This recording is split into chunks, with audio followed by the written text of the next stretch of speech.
జై శ్రీమన్నారాయణ. భగవద్బంధువులరా, ఈరోజు సాంఖ్యయోగంలోని 27 శ్లోకాన్ని పరిచయం చేసుకుందాం. జాతస్య హి ధ్రువో మృత్యుః ధ్రువం జన్మ మృతస్య చ తస్మాత్ పరిహార్దే నత్వం శోచితుమర్హసి.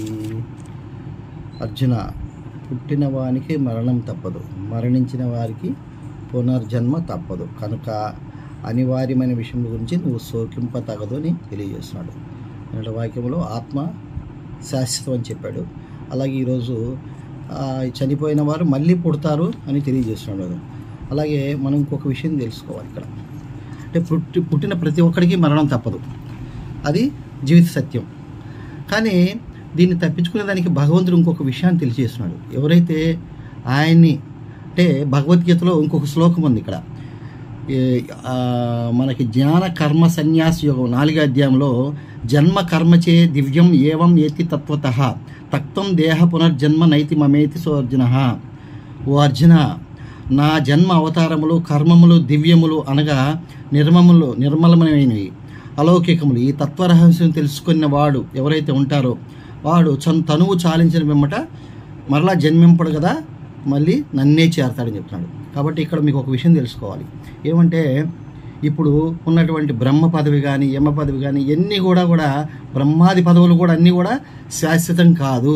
ఒక పరమ పదవి ఒకటే శాశ్వతము.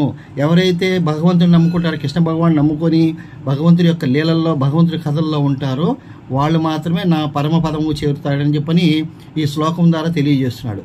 కాబట్టి మనం ఏం తెలుసుకోవాలి?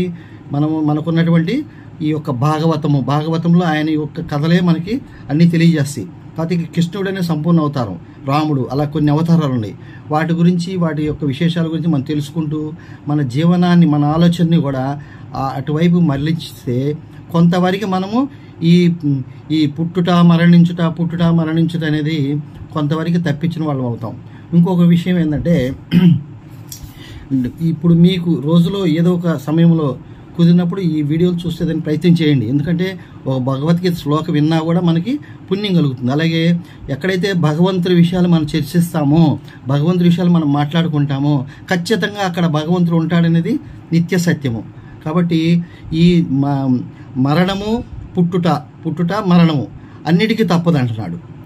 తన పరమపదం చేరిన వాడికి అది ఇంకా ఆ పుట్టడం అనేది, చావడం అనేది ఉండదని చెప్తున్నాడు. కాబట్టి ఈ విషయం మనం తెలుసుకొని ప్రతి ఒక్కరూ కనీసం రోజులో మీకు పెట్టే వీడియో ఒక 3 నిమిషాలు కావచ్చు, 4 నిమిషాలు కావచ్చు, కనీసం వినే ప్రయత్నం చేయండి.